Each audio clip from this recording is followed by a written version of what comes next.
Welcome to this month's edition of OSU Extension Monthly. Today we're going to talk about pets. See all our little pets we have on our table here. This is Ashley Ming and I'm Arlene James, and we're here to tell you all about how to have healthy pets. You know, when we have pets, we have them because they're fun. They give us a sense of feeling of safety. They can even be a companion for us. But it's very important that whenever you go to select a pet or start thinking about getting a pet, that you think carefully about which pet will work best for your family's needs, because different pets, just like different human beings, have different personalities and are either really active or maybe not so active, or they have different characteristics that you need to consider whenever you're going to bring a pet into your home or into your family's life. Owning a pet is a privilege, but with that privilege comes responsibilities. And so Ashley's going to talk about some key factors of responsible pet ownership. Well, like Arlene said, that it's a commitment. You have to find a pet that's perfect for your family. For example, if you're away from home and there's not a whole lot of movement, it's just you, a snake. The snakes don't require a lot of attention. They like to be fed once a week and left alone in a nice warm spot. Or if you have kids, maybe yeah, I agree on the pet thing too, or the snake thing too. If you have kids, maybe a dog or a cat or something that is friendly with the kids to work with or play with. Invest. It is like having kids. They're your secondary kids, your fur babies. That you got to pay for feed, toys, vet visits, doctor bills. I mean, you got to make sure you'll be able to invest and take care of them just like you would yourself and your kids. Obey. You have to obey city ordinance if there's special city ordinance. Like if there's a leash law, make sure your pets are on a leash. Clean up after your pets if you go out and walk them. Or you don't allow them to become strays or wild. You need to be able to identify them. Make sure your pet is properly identified with either microchips, tags, name collars or names on collars, or anything that you can tell. If it gets lost, you'll be able to tell that your pet is your pet. Limit. You don't want to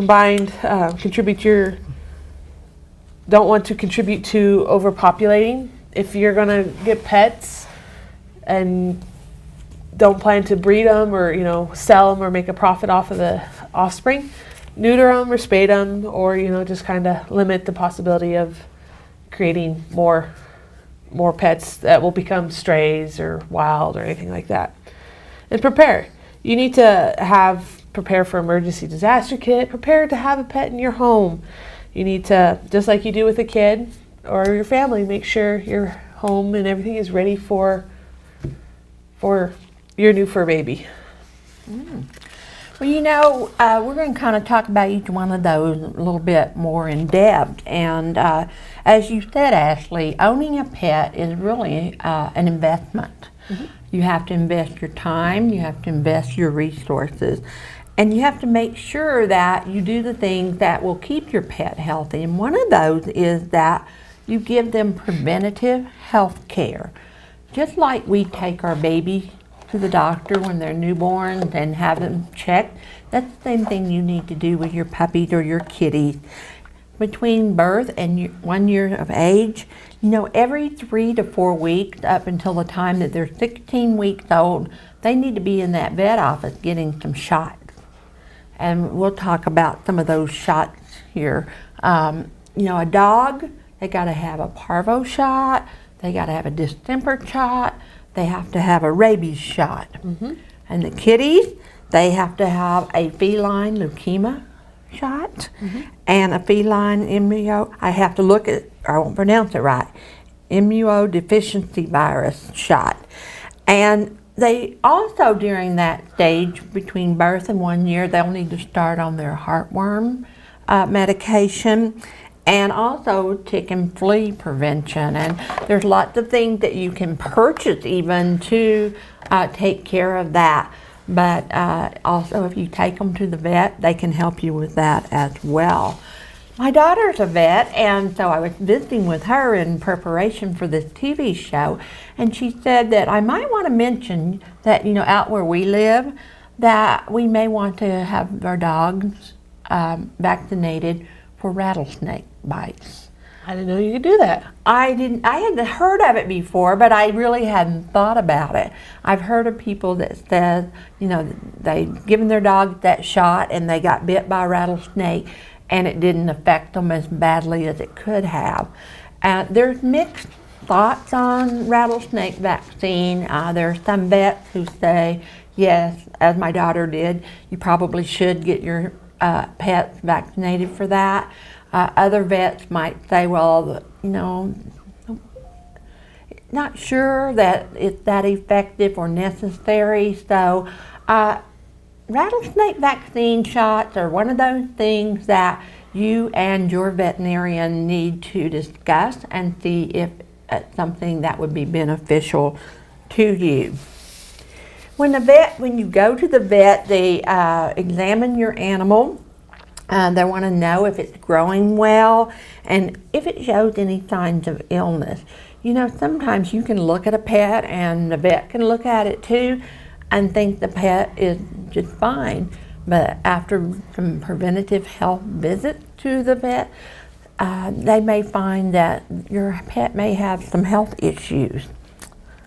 Okay, the next one is obey. Obey. Like I said earlier, you want to make sure the obedience, you want to obey, just like you want your pets to obey, you have to obey the law. Leash laws, depending on where you're from, I know a good chunk of towns have a leash law on it, or a form of control on your animal, reference to a leash. They have different types of leash. They have a nylon leash, they have chain leashes. It's just as long as keep your dog with you so it doesn't hurt other people. Licenses, I know you have to get your dog registered in some town, or your animals, not so much dogs, registered as at either the city building or at your vet office, so that if it gets lost, they look up this registration number and they're able to call the owner of this dog. Noise control. If you are in a city block and you have a noisy dog or cat, you never know.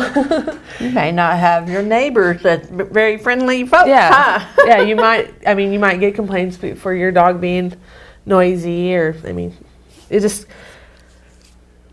gotta make sure you're just like you want your dogs to obey. You gotta obey the rules. There's as I mentioned earlier, different types of identification. You have your ID tags on your collars. Mm-hmm. See my little puppy right here? He's got a little tag right there. They have the microchips. Those go implant under the skin, and then some vet offices have scanners, and they'll just scan the chip, and it tells them where they're from and who owns them. And the high-tech ones tell you have the vet records on them. Some have tattoos, depending on your type of animal breed. Growing up, we gave cows tattoos, so I've never seen a tattoo given to a dog or a cat, but it is possible. I'm going to ask my daughter if she's ever tattooed a dog or a cat in her clinic. Yeah. I'm going to ask her that. I doubt it's the whole, the tattoo gun or anything. It's just a simple stamp. But Right, but yeah. Wonder how long it lasts. And I have some questions about that, so I will need to get educated about that. Well, the third one is limit.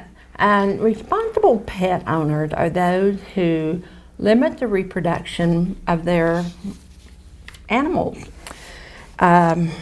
We do not need to have an overpopulation of animals.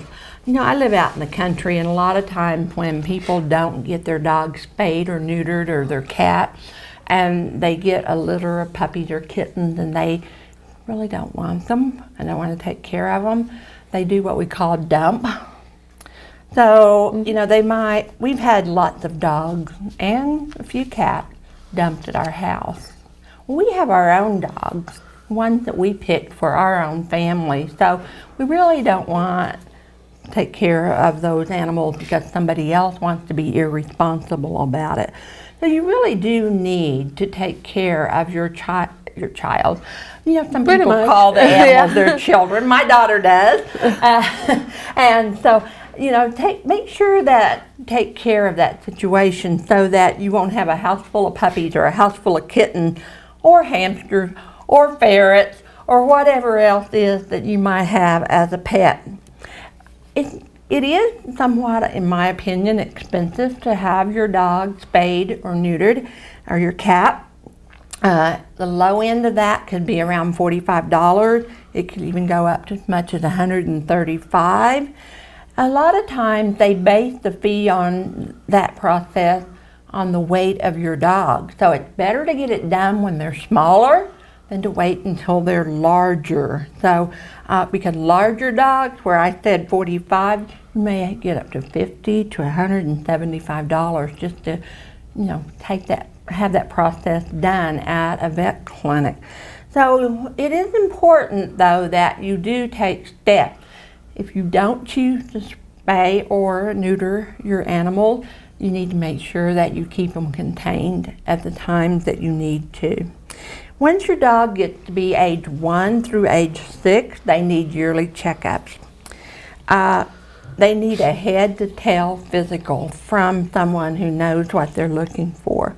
Your vet may take blood samples, and what they do for that is to checking for heartworms.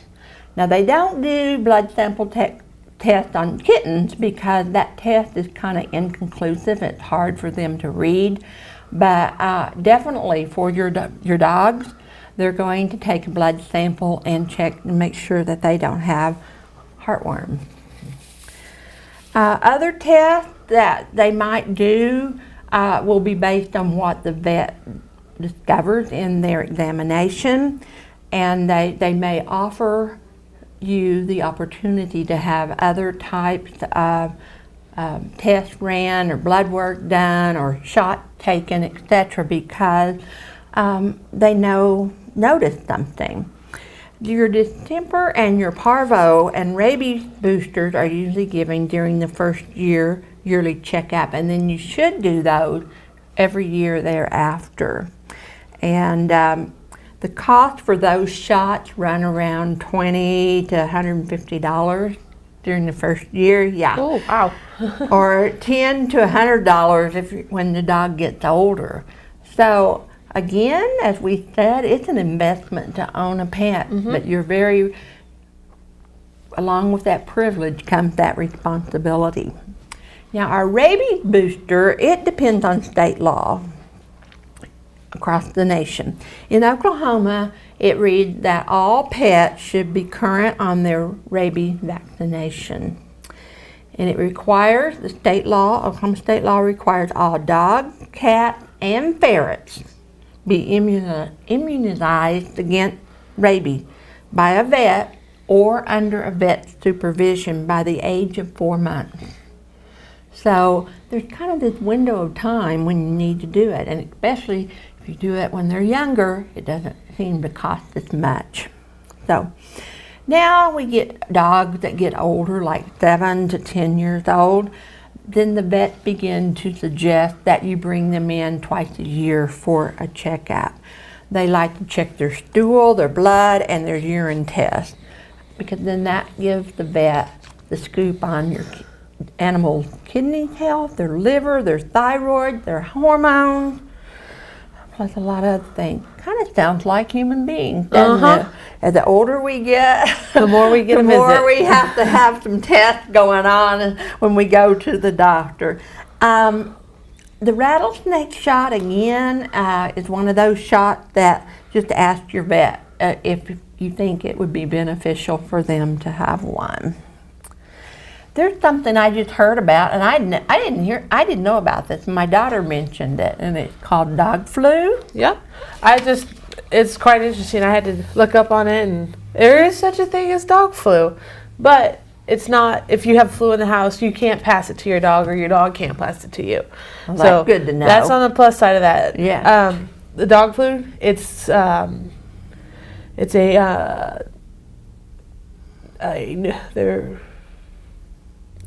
relatively new virus, which it's just coming in the works. It's called canine influenza virus, or CIV.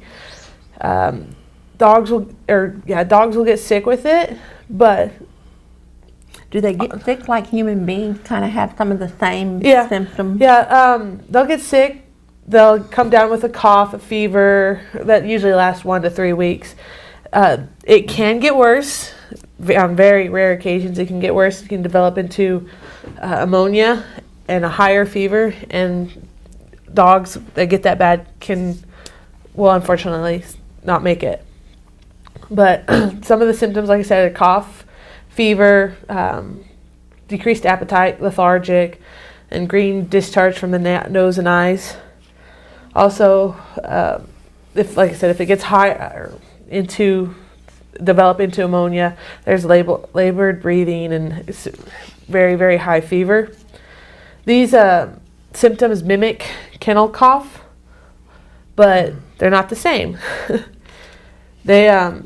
If you experience any of these, go into your vet and talk to your vet and see if they can distinguish the difference between kennel cough and dog flu. The first appearance of the flu is called H3N8, which came around in about 2004. It's originated from an equine virus that circulated in American horses. Within a year of the dog virus was discovered, and some pets in Florida and New York have the virus, and then it gradually spread throughout the United States. Then in 2015, the lovely bird flu of H3N2 also would transfer to dogs and some cats, and then first started in Chicago and again spread across the nation. Pretty highly contagious, I understand. Yes, it is very contagious, but again, just amongst dogs, not people to people. It's just like if you get a flu and then your other half gets a flu, or your roommate gets a flu, it's contagious as like that. Dogs that get it, doctor's gonna give them cough suppressant and antibiotics so the dog doesn't receive extra infection such as ammonia. And dogs with severe CIV will be hospitalized with intravenous fluids, antibiotics, and oxygen therapy. And there is a vaccine for the dogs that are in high risk. Oh, dog flu shots, huh? Yeah, dog flu shots. They're given to, like I said, dogs with high risk, such as dogs that go to kennels or dog shows, or that are travels a lot. So just like rabies and all those, you go and get your dog a flu shot. Just like you guys can go in and get a shot at the same time. One of the things that I heard was that, there's a window when we as human beings normally have flu, but dogs can have the dog flu all year long or any time, right? Yes. Yes, it's like we usually get it when it's cold and we're locked indoors. Dogs can get it anytime. Anytime they're exposed to it, they can catch it. Oh. Well, there are some signs that we can look for to see if our pets are healthy or not, or if they're, kind of ill. One of them is if your pet has bad breath or they're drooling, it's probably an indication that something's not right. If your dog is drinking a lot of water, then that could be an indication that something is not quite right and may need to be checked out. If their appetite changes, increases or decreases, or if they gain weight or they lose weight. We had a dog one time that began to lose weight, and of course, as my daughter's a vet, we had her look at him, and she diagnosed him with cancer. Oh. And we just thought the other two dogs weren't letting him eat. So, things can happen. So you need to be in tune to that. If they have a lack of interest in doing things that they once did, that may be an indication that there's something wrong. If they become stiff and they have difficulty in going upstairs or moving or whatever, that's probably something. And most of us just say, oh, they have arthritis. It may be, but you really need to find out. If they sleep more than normal, then there might be an indication that you need to have something looked at. Of course, if they're coughing, sneezing, panting a lot, or have a labored breathing, definitely might need to check them out for the dog flu, huh? Mm-hmm. If they're shaking their head and you find lumps on them, or sores, or they're always scratching their skin, then that might be something. So if there's a change in their bowel movement, definitely something is going on. And the last of the 10 is if they have dry, red, or cloudy eyes. That's probably a pretty good indication. Nope, your eyes look pretty good today. Pretty good indication. If your best friend shows any symptoms of being ill, you really should contact your veterinarian immediately. And you may not really recognize that your dog is ill, but if you are a well-intentioned dog owner, you will notice the subtle signs of disease that might be taking over your animals. And they can get diseases just like us as human beings can get. Another thing about having animals is preparing them for anything, natural disasters, emergencies, or anything like that. I have a checklist that has all the things you need for your dogs and your cats. Come a natural disaster, you want a photocopy of all the or veterinary records, which rabies certifications, vaccinations, medical summaries, prescriptions of medications, most recent heartworm tests for dogs, photocopies of registration information, proof of ownership or adoption records, the pet description, as simple as the breed, sex, color, weight, age, recent photos of your pets, which that one's easy. Everybody has a picture of their pet on their dog or their phone. Waterproof container to carry all these documents, just in case it rains. Microchip information. Like I said, it has all the information on it. You want the number, the company. If it malfunctions somehow, you can contact the company. Your contact information, your name, number, address, and where your dog can be, or where they can take your dog.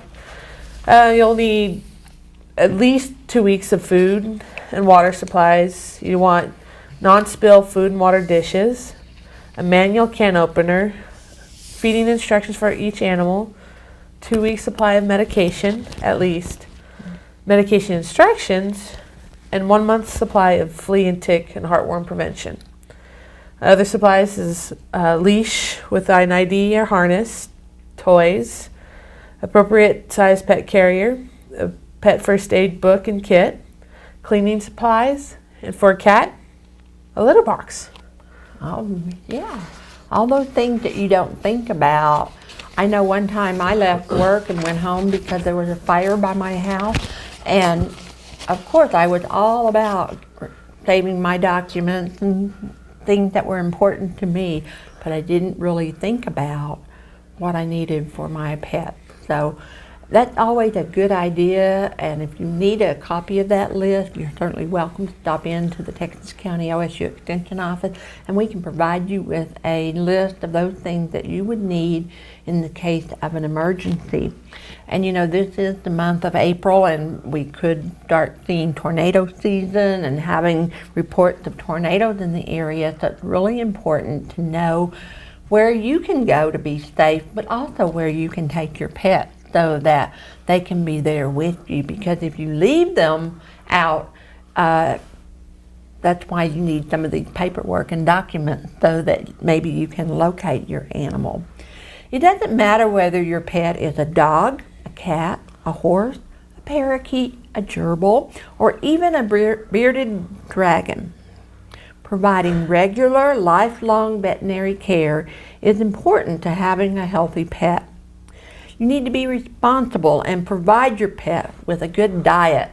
We have some examples of good diet foods here. Fresh water. You know, you put it in a little pan and you have to keep it clean. You can't just put it in there and let it get all grungy and grody. So make sure you keep that clean and they have fresh water. A clean bed, something to sleep on, and make sure that they get plenty of exercise. You know what? A ball, a little tug rope. My daughter's dog can destroy this in about 2 minutes. We have yet to find anything that they won't destroy.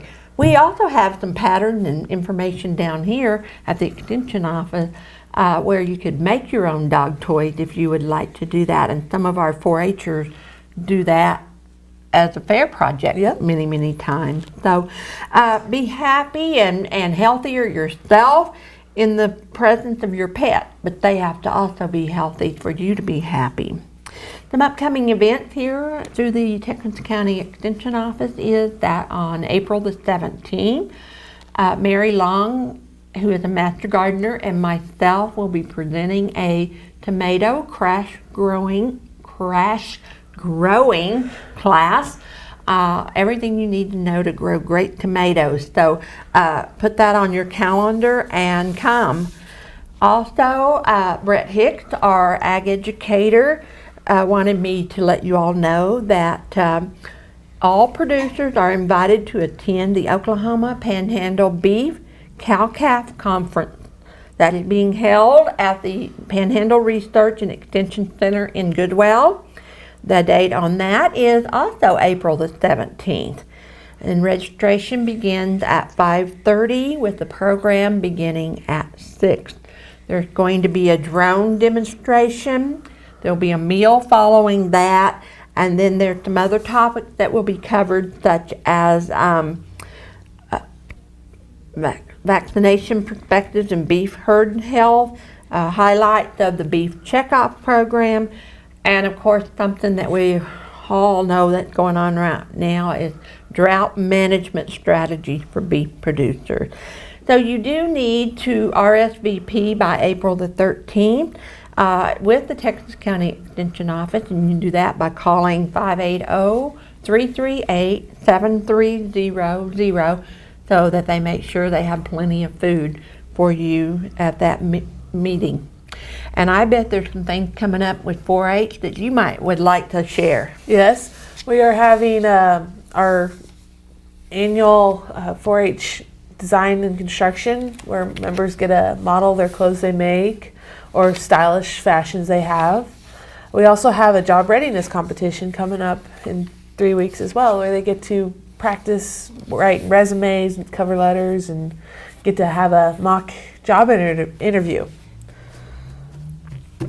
Well, lots going on here at the Texas County Extension Office. We're located at 301 North Main, and we would love to have you come in and introduce yourself to us and let us see how we can provide you with some educational information.